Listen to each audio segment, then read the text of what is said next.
So, hi, everyone, and welcome to another episode of Unpacking Possibility. I'm your host, Tracy Stein, and as always, I'm so happy to be here with you. You're going to love our guest today. Of course you will.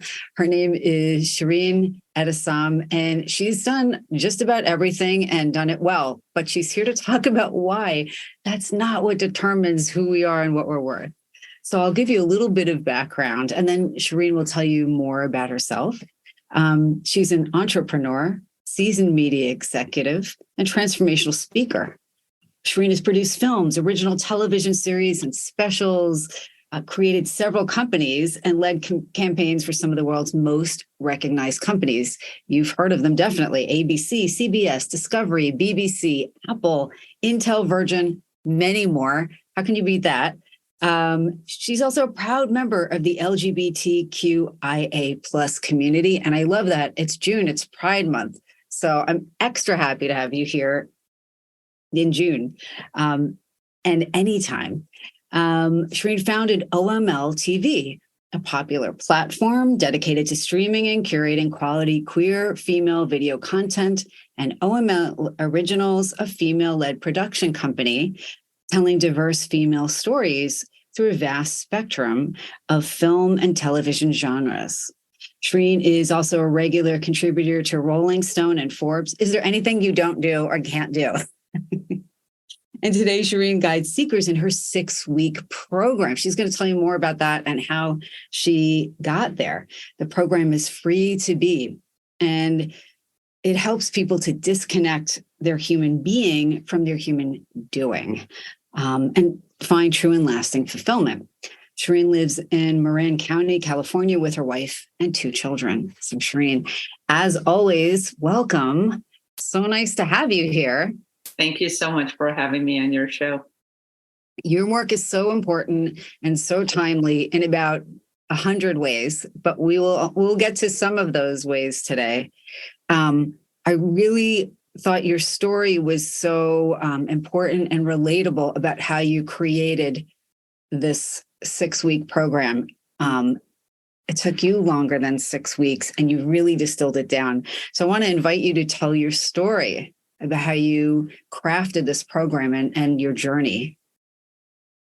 Yeah, and it's interesting hearing you, speak about my, the accomplishments and accolades. A friend of mine just recently joked, she's like, your next book has to be about time. She's like, I don't know how you do it, because I've got my, teens as well and such. I don't know if I am a subject matter expert on time. Hopefully I won't have to spend 6 years figuring that out, but there might be a book in there.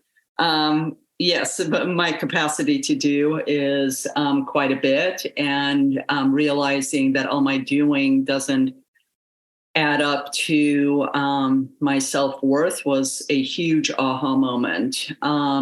So back in 2013, at the end of it, I went through a pretty significant life event. My partner at the time, we were together for 13 years, good friends for 9 years prior to that, and 22 years of love, commitment, friendship, loyalty, all disappeared after a 20-minute conversation. And it threw me for the biggest loop of my life. And I wasn't expecting it. I mean, in looking back, you could kind of see how we were beginning to devolve. But I didn't realize it because I call it my Walking Dead years. I was so numb in my little bubble of safety. And it broke me. It completely broke me. And it freaked me out because, one, I had kids at the time who were 5 and 7. And besides the fact that it was frightening because I didn't know what was going on, the degree of it freaked me out because I had a broken heart before. But I realized that everything was broken. So it became like the tipping point. And I decided to find out why. because I was just like, this is not how my story ends. It's just, it can't be. And the confusing thing was, because I had checked off so many things in my life, the awards, the accolades, the positions, the companies, and all of that. I'm like, I feel dead inside and nothing on the outside. And I mean, nothing. And it's so sweet, like friends and family who were concerned because I went into this like void, would bring over food, they would show up. And some of them really became my lifelines, which I talk about in the book. So I made that a priority, and I truly had no idea what I was doing. I mean, up until then, I call myself a half-assed spiritualist. I just was kind of spiritual window shopping, spiritualing when it was convenient, going to a retreat here and there when it sounded good, and wearing Tibetan jewelry, namasteing and oming here and there. Quickly realized that is not the definition of spiritual wellness, which I'll talk about. Anyway, so I dove in deep, and I left no stone unturned, and it was sloppy and dirty and messy and dark and confusing. And I say all of this because I think people have an expectation that you're going to go soul searching and it's going to be like, and there is certainly a lot of that. But I mean, it's like, seriously, I felt like I lived in compost and manure for my own for a very long time. And my hashtag early on was better than this. And I think that's important to mention, because the thought was that if the next minute, hour, day was better than the last, then it was an improvement. So it was tiny, tiny little steps. So 6 years, and mind you, I was still doing, the ventures and all of that, but everything took second place to this discovery. And at some point, I call it my magical mystery tour. Those aha moments were like gold. And they would be so profound. And one of the things that I learned on the journey, I learned so many different things, is that you can't hopscotch to such aha moments. I mean, they may happen randomly, but the kind of the unfolding and the realization and the evolution really leads to the next and the next and the next. So you can't really leapfrog or hopscotch. And that's important to point out, because in our society, it's so like the quick fix, the 10, 3 tips, how to organize and all of that. And it doesn't work that way. But after 6 years of soul searching, I did realize that if I knew what I was doing, I could distill it into 6 weeks. So I basically wrote the book I wish I had when I was at that crossroad. There is so much gold in what you just said. And I almost am going to have a hard time organizing all the things going through my mind at this point, because, for one thing, you said you can't hopscotch or leapfrog over the doing of the work and the growth. So it's your period of learning and growing, and learning and growing can be hard and messy and painful. And I love that you're owning that, because, I don't know if you know this, but I taught for years at the Spirituality Mind Body Institute at Teachers College, Columbia. And, spirituality and wellness are such hot topics. And I always say, like, you can't throw a rock without hitting 1,000 wellness people or, spiritual teachers. And the idea is almost that it's like fast food. Like you put the coin in the machine and the spiritual gumball comes out. And that's not really how it happens. It's not as linear and neat and angelic music filled. It can be, but I love that you're talking about that this was not just like going to the 10th workshop and that was what you needed to do. it was a really deep process and a thoughtful, lengthy, messy process at times. And I continue to evolve. So this book isn't written so that you do these 6 weeks and that is it. As you know, the Buddhists call anyone practicing Buddhism practitioners. So we all need to be practitioners. And truthfully, this kind of soul work is either an on-off switch. You either turn it on and keep it on. You could off and on it, but much like going to a gym, every 6 months and expecting you're going to see some sort of result, or seeing a therapist, once in a while. If you don't commit to it and practice it regularly, the benefits will just not be the same. You might have a mini aha moment, but it's not the same as the work that I'm talking about. So the 6-week process will certainly shift a lot of things, but then once it's shifted, you have to continue it. That's the way life works. And life is also super challenging and messy, and this world is conflicted and all of that. So it isn't like you're going to come out of these 6 weeks and it's going to be rainbows and butterflies. It's truthfully like how you walk through this life, as gracefully and powerfully and purposefully. And purposefully, I want to say, isn't like, go conquer the world. Purposefully can be just finding peace and contentment within yourself. But that's what it's about. That's so spot on. And I think your book is so digestible and so clear and so relatable and so usable. And it is such a nice framework that people can keep going back to, as you said. And I like that you point out that it's like, again, it's not like the magic button and then you're done. It's like strength training a muscle. You wouldn't just stop because now you can lift 15 pounds instead of 5, or whatever. It's a lifelong endeavor. Like you said, you're in it or you're not. Right. And if you don't, it's not even a matter of, going from the, from the 5 pounds to the 10 pounds to the 15 pounds as you are strength training.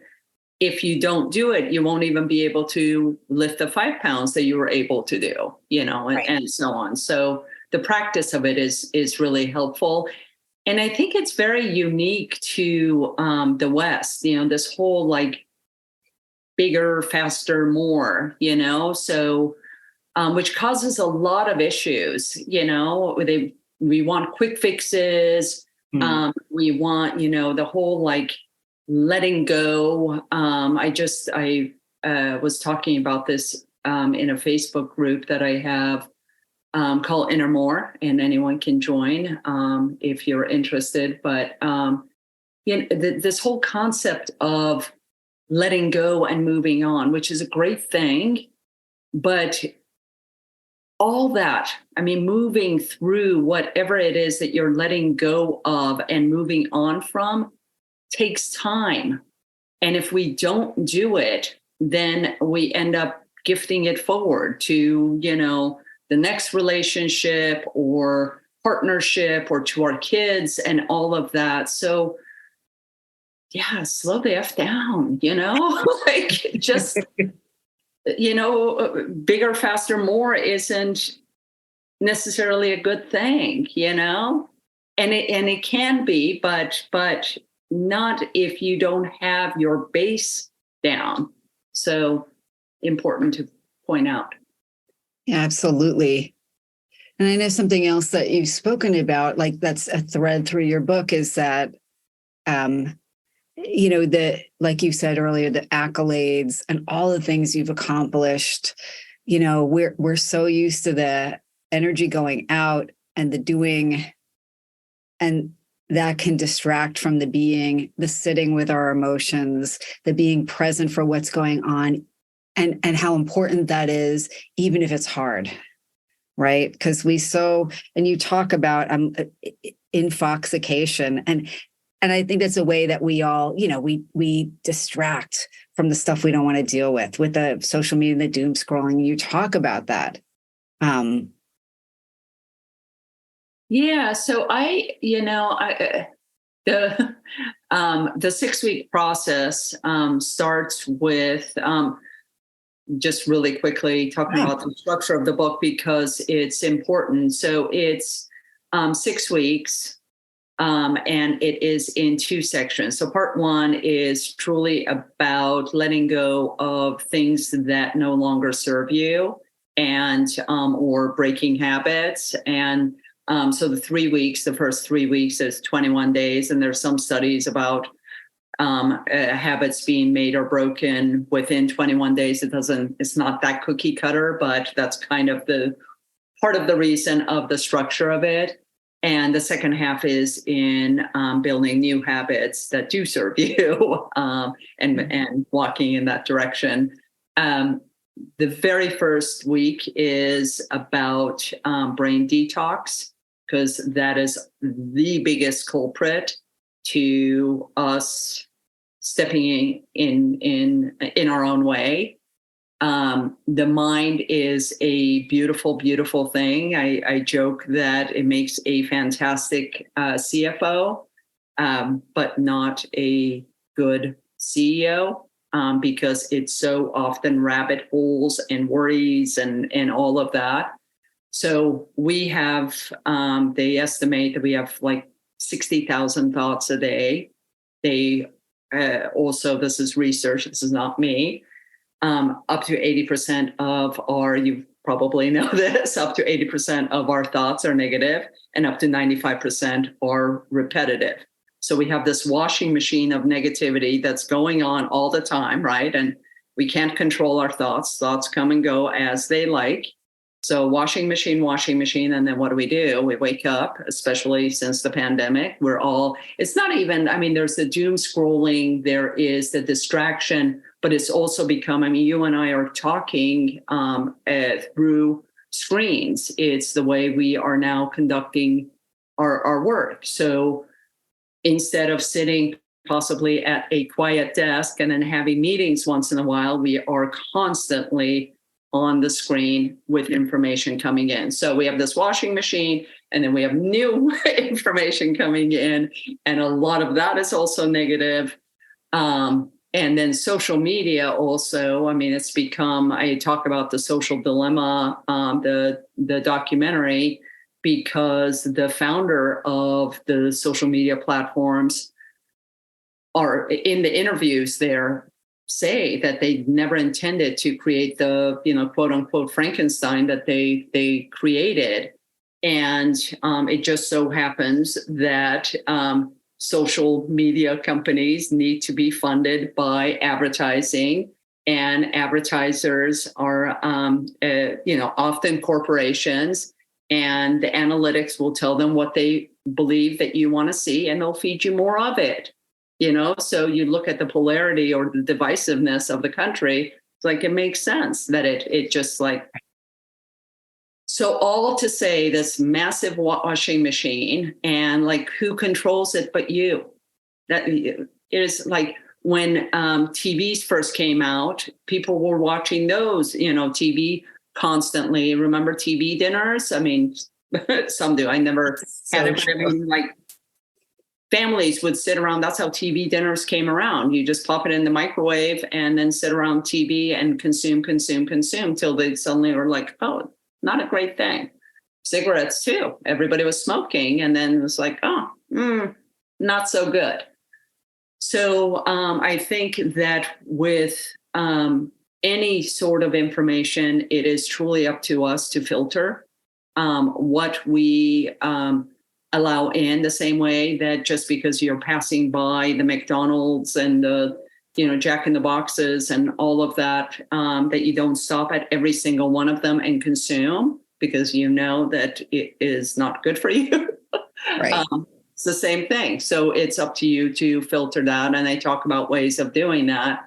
But then I also talk a lot about, and this is one of my biggest aha moments, is stepping out of our thoughts and stepping into awareness, which is the foundation of the mindful awareness spirituality community. The moment, and I mean the moment that I really got that I am not my thoughts, that I am having thoughts, thoughts do not have me, was one of the most liberating and profound moments. And it's like learning balance, right? You can't unlearn it. It's there. So now, when my mind goes chat, I have this whole section on the amygdala, which I call Amy D. I was laughing at that. That was so clever. Because, so Amy and I have a total love-hate relationship. She keeps me safe, but I'm like, half the time, I'm like, go sit in the back of the bus. You just shut it,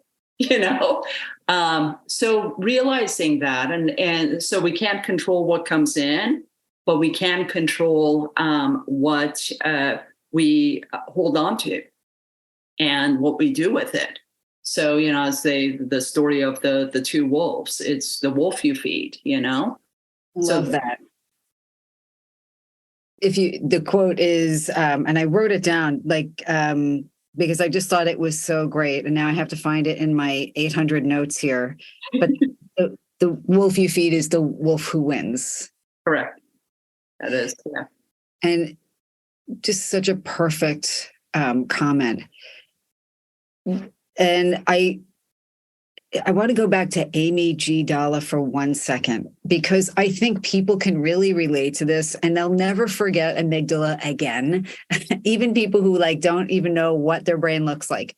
Because there's a moment where, and then I want you to get back to the chapters, the weeks, but I found this so relatable. You talked about having insomnia and panic attacks, including thoughts that would, be like, I'm going to be penniless, so the most extreme, scary thoughts, whether or not there was any likelihood of that happening, doesn't matter in the middle of the night. And you were getting 3 hours of sleep a night. And, you can only function like that for so long. You took control of your thoughts and you made this shark a goldfish, as you talk about in your book. I thought that was so great. You made this something that didn't have control of you anymore. And it was such a mindfully beautiful approach, because now, instead of being overcome by these thoughts, you were observing them and describing without attaching, without pushing away. What was that like for you? Well, I think it's good to talk about, because for two reasons. One, when we have those thoughts, when we become aware that our thoughts are just our thoughts. I used to truly believe that if I had a thought, it must be real. That's just, it's. And again, not even good or bad. It's just that if I'm having the thought, it must be real. So realizing a thought could be real or it could not be real. And we choose what we attach meaning to, was for me extremely liberating. By the way, I sleep really well now, which is really nice, because I wake up in the middle of the night and Amy's chatting away. And I'm just like, Shirin, you have one job, and that's to sleep. And I know frankly, if I, my accountability and in reflecting back to, my Walking Dead years, I could see how I was not a joy to be around, because if I'm getting 3 hours of sleep every night, and I've got two small kids and who I'm the primary parent of, and I'm on an executive team and I'm doing, I'm like Stressville. So I'm not serving myself or anyone around me. So that was a huge aha moment for me. And now I lost my train of thought. And that's okay. It happens to me all the time. And actually, I think both the losing the train of thought and the insomnia had become so much more common in the COVID era, between isolation, additional stress, uncertainty, the effect of a virus that we're still learning about, have a long way to go, on our brains and our bodies and our ability to handle stress, on our ability to get good sleep and so forth. And you talk about the COVID era and it's almost like it's both what it is and a metaphor for your approach in the book. I'm tell you what I mean by that. Like the difficulties that you were dealing with and the difficulties we've been dealing with as a society.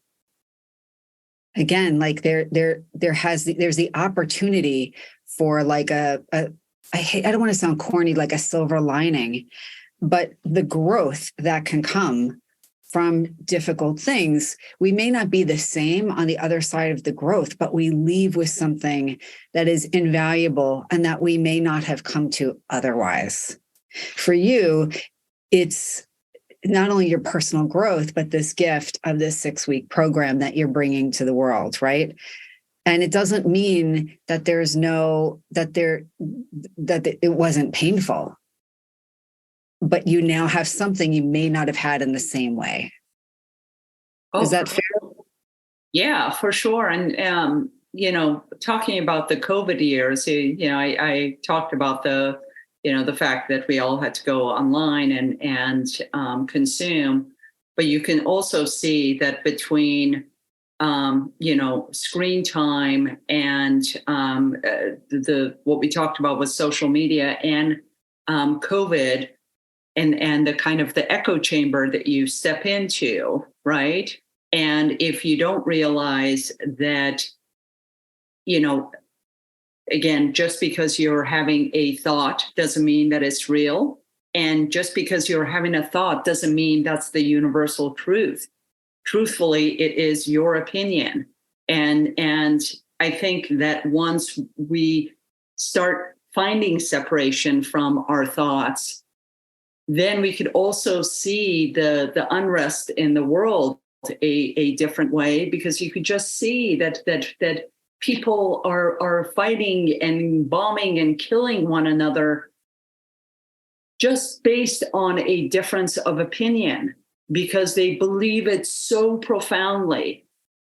And I was at a book launch celebration recently, and someone was asking me about, just some global views and such. And I said, that I truly believe that self-transformation is global transformation. And I said I haven't met one person who has truly done the work of self-transformation and is an asshole. It's just not possible. If they are, then that means they still need to grow. I mean, and again, we're all growing. But when you step into this space and have the kind of awareness that I discuss in the book, it's near impossible to be that way, because there's so much accountability as a global citizen. And nobody has to tell you that. It just is. And imagine every single person having that kind of accountability and what kind of shift that would create. We digress a little, but... Beautiful. No, but you know what? It's important because, one thing I think is, a thread in there too, is that as we take a look at ourselves and and the research supports this too. And I love that you quote research throughout the book. It's not burdensome at all. It's seamlessly and well integrated. And I want you to know how I appreciate that, because it's not easy to do well. But the more self-compassionate we become, the more self-aware we are, the more we understand, like you said, that our thoughts they might be our truth of the moment, but they aren't absolute truth. They're our feeling of the moment, and we don't have to be so entangled with them.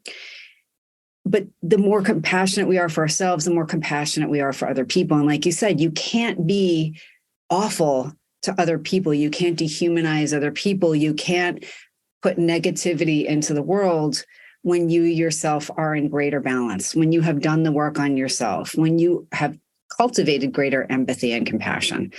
And I really felt that. And I think that's a fair thing to say, is that someone who's willing to embark on this kind of journey transforms not only themselves, but their relationships and, everyone around them in some way. Absolutely. And I think that another part of that is really distinguishing, which could be the segue into talking about the rest of the book. But we often task different parts of us with the wrong task, in that something might be a hard decision and we are thinking our way, we're trying to reason with it rather than just sitting with our emotions and figuring out what it needs. Something might be logical or something that is, has to do with our body, and we can't woo-woo it away. It's like your body needs rest, or it needs a certain kind of its own kind of therapy, whether it's medication or a shift in diet or whatever it is. So it's really important to distinguish what it is. And then my biggest, as I'm about to talk about the heart section, the heart and soul are often confused. And I think that also creates a lot of problems. Because, people say, follow your heart.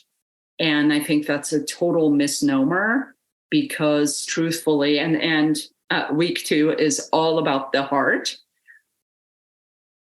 The heart, it often referred to as an inner child, which is cliche. I call it your inner puppy.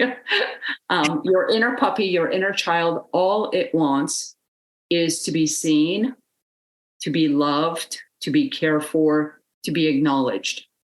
And it's super finicky too. It's fussy. It wants, popcorn. And then the next hour it wants to go and play. And then it wants to take a nap. And then it likes someone and it doesn't like someone, and it gets its feelings hurt and all of that, which is all fantastic. And we have to love it, acknowledge it, protect it. But same way that you wouldn't want a puppy or a baby to lead the way, it's not the heart, it's the soul, which I will get to. So people use that interchangeably. And the problem with that is that, a relationship, there's conflict between you and your spouse, and you're not feeling right, and at some point you decide this is not it for me. Whereas if you have a soul commitment to your spouse, or frankly your children, an example that I use, this morning, my lovely wife took the kids to school, and this is their final week, so they can go a little bit later. But when they were in middle school, they went to the school district that was in my ex's district. And I won't go into the weeds of why. Great school. But it was a very long drive for me. But I made that commitment to it. And I would wake up every morning. And if it was based on what my heart wanted to do, when I'd wake up at 5:30 in the morning, to get everything, I'd rather just snuggle up and sleep, because that's what my heart really wanted to do. I'm just but my commitment, my soul commitment, was so much higher. So I would get my arse out of bed and I would do what I would do. That's the difference there. So in the heart section, and we often talk about the heart or concentrate on the heart vis-a-vis relationships, but it should be vis-a-vis life, and really learning, much like you would a baby or a puppy, how to protect it. You wouldn't ignore it. and you would encourage it, you would support it, you would love it, you would protect it.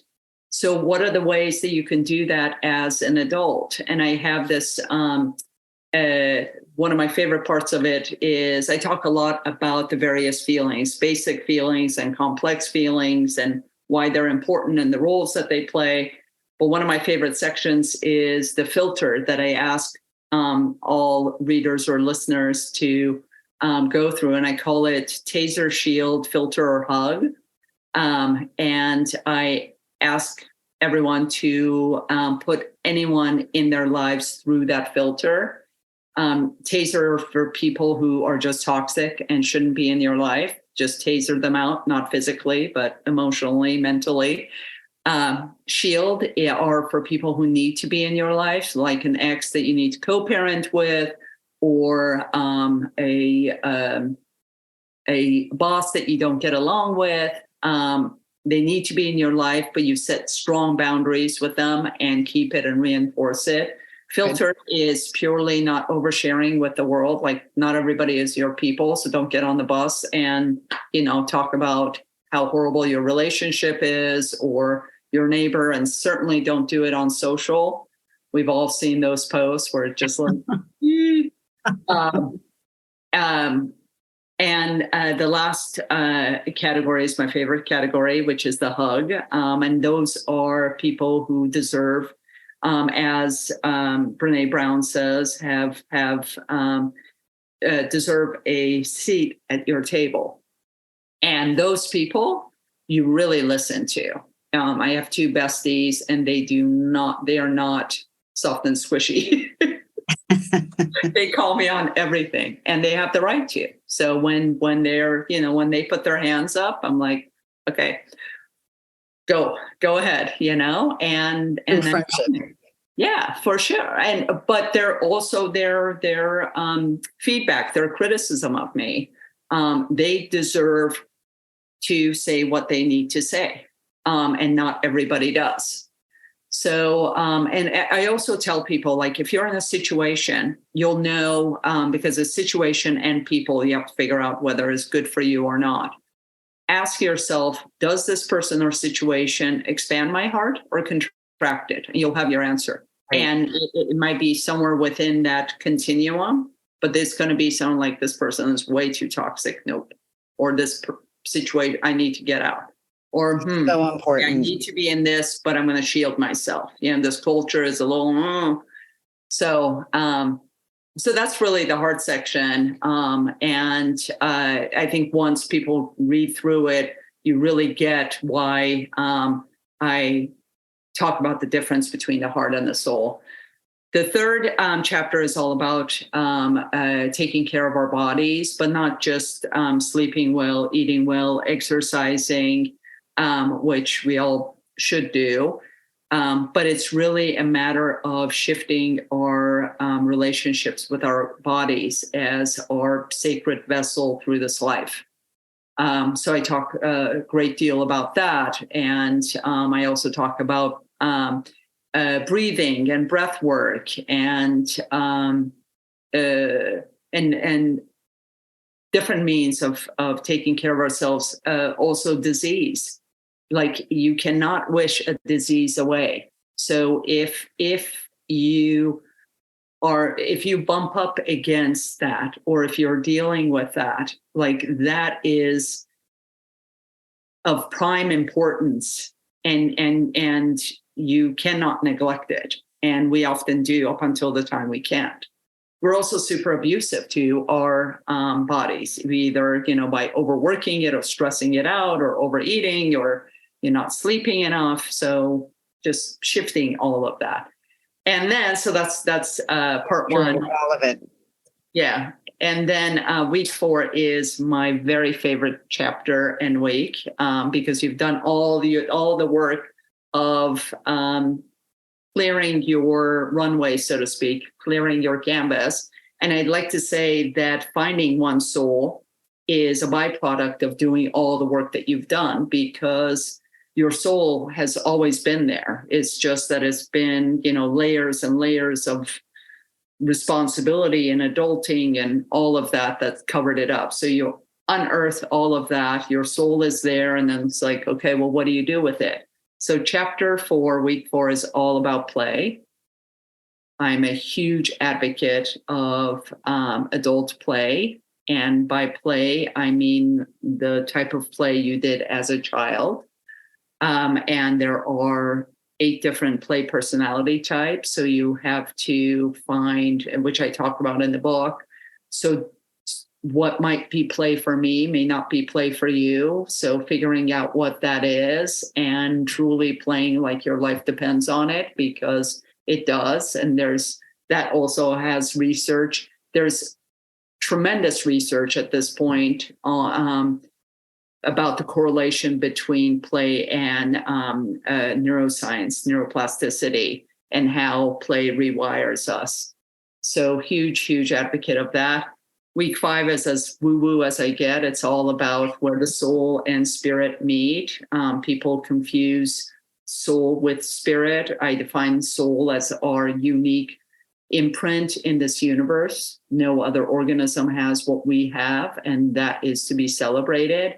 But that's different than spirit. Spirit is whatever you want to call it, your higher self, universal consciousness, awareness, whatever it is. And truthfully, the book, and I would like to say life, is the dance between the soul and spirit.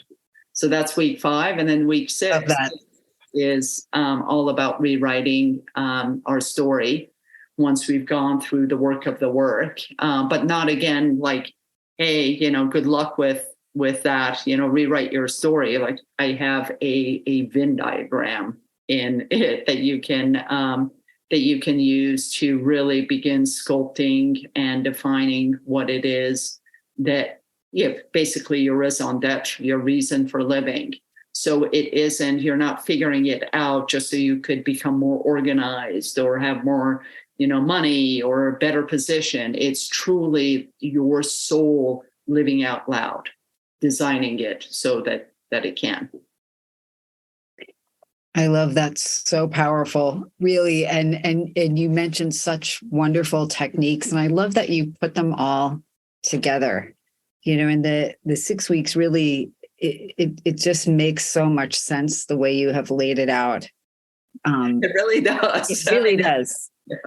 It's just, it's like, I don't say that as just a pat on the back to myself, but I am super proud of the book. But I mean, it is that simple, and you read it and you're like, yeah. I mean, it's purely pointing out. I mean, I think that there's some things that I point out that people haven't thought about before. And then there's other things that I point out that you're like, yeah, of course, and it's kind of an affirmation, a validation of what you already know. So a combo of the two. Oh, I love it. Shirin, I want to ask you, is there anything that I haven't asked you that I should have? Or is there anything else we should make sure to highlight about your book or your work? You've asked some really great questions, and I appreciate that. I think the only thing I would add to it is, there's a couple of things. One is that I'm on a crusade of sorts to take spirituality out of the woo-woo, and really decouple it from religion, because you could be Catholic and practice spirituality. You could be agnostic and practice spirituality. It has nothing to do with religion. And frankly, it has nothing to do with the woo-woo, because the work that I describe in the book and what I went through is anything but woo-woo. You're not leaving anything up to chance. There's a lot of trust and a lot of faith that go along with it, but you have to do the work of the work. So I think that is important to point out, and I call it spiritual wellness and spiritual health, or practical spirituality, to take it out of that woo-woo. This is not magical thinking. Magical thinking, frankly, is a form of spiritual bypassing, and not truly the work of the work. So that, and I think also the need for self-accountability, what I said before, as far as self-transformation being global transformation, there is, we often point the finger at, whether they're like political figures or, the neighbor you don't like, or, the coworker. And I think overall, a lot of us lack personal accountability. And the more we do this work, we realize that accountability is freedom and power, which is kind of counterintuitive, but it truly is, because then you feel that you have the power to change. And there's some seemingly other counterintuitives, like the very first step to change is acceptance. So you're accepting the things that you want to change, So I think that's really important to point out, because if we truly want a shift in, whether it's in our community, in our relationships, our family, our community, the state, the country, the world, it has to start with us, and as cliche as that sounds, once you do the work, you can see there's no other way around it. So hopefully beyond the self-transformation, and frankly, you're not obligated to any of it, but I hope that listeners will be moved to possibly look into the possibility of something different if it resonates with them, and step into the that level of accountability for our world. Now if something happens, whether it's in Ukraine or Ethiopia or my country, Iran, or wherever it is, I feel it viscerally. I feel I'm a part of that struggle, even if I am not there. So that's important to point out. I think that's also so well said. And what you're doing is you're handing people a set of tools that they can use now and also take with them. And again, they, like you just said, they help them to grow and learn and heal and live better, but also we're all connected, and that growth and that healing fans out. And I agree with you. We are impacted by everything going on everywhere, and we can be a part of change. So I like that a lot. I also want to point out that I wrote the book so that it's very much integrated in, it's meant to be pocketbookish.